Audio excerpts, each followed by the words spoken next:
toddler.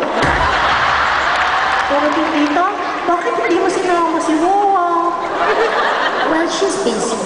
You know, at saka wala siyang balak na pumunta dito sa concert mo. Lagi ka na lang ganyan, Bendita.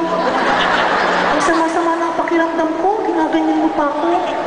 Mukhang kakailanganin ko ang luha ko para mapagaling ako. Bendita, kiss mo naman ako. Sige na!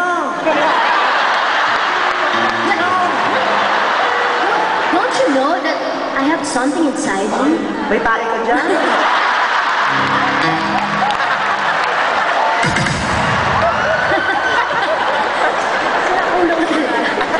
You know, you freak. Tuloy ako sa araw. Nakakalimutan ko sasabihin, you freak na lang lagi. Okay, you weirdo.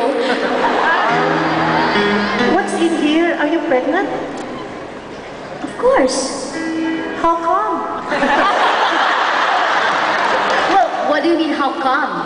O sige, when will it come? Ang natural. At alam mo ba kung kanino ako kiss? Sorry, buntis ako kay Ronnie.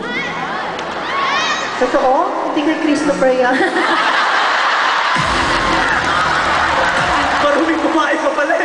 Asawa mo si Christopher Ross, nakabuntis sa'yo si Ronnie. O ano, tatakbo ka yun. Ano, karantakan ba? Hindi alam kayo sa show natin. Alam mo, ikaw talaga sama na ugali mo, ha? At nanood na nga yung mga inaaway mo pa, dumadaan ka nga dyan. Siyempre, hindi ka makadaan kasi ang ibig lang sabihin nun, ang dami-daming tao na sumuporta at nagmamahal sa'yo! Doon naman daw ako salamat. Totoo lang, dumating ako dito, sukang-suka ako, hilong-hilo ko sa sakyan, pero nagdala ako ng bedpan para lang makarating dito. Nakakadiri ka, may bedpan ka rito. Pero, Salamat. alam mo naman, gano'n kita kamahal. Mahal din naman Hindi kita. hindi lang halata, pero... Nag-aaway lang tayo, pero mahal kita, Bendita. Gusto mo, sundan pa natin yan?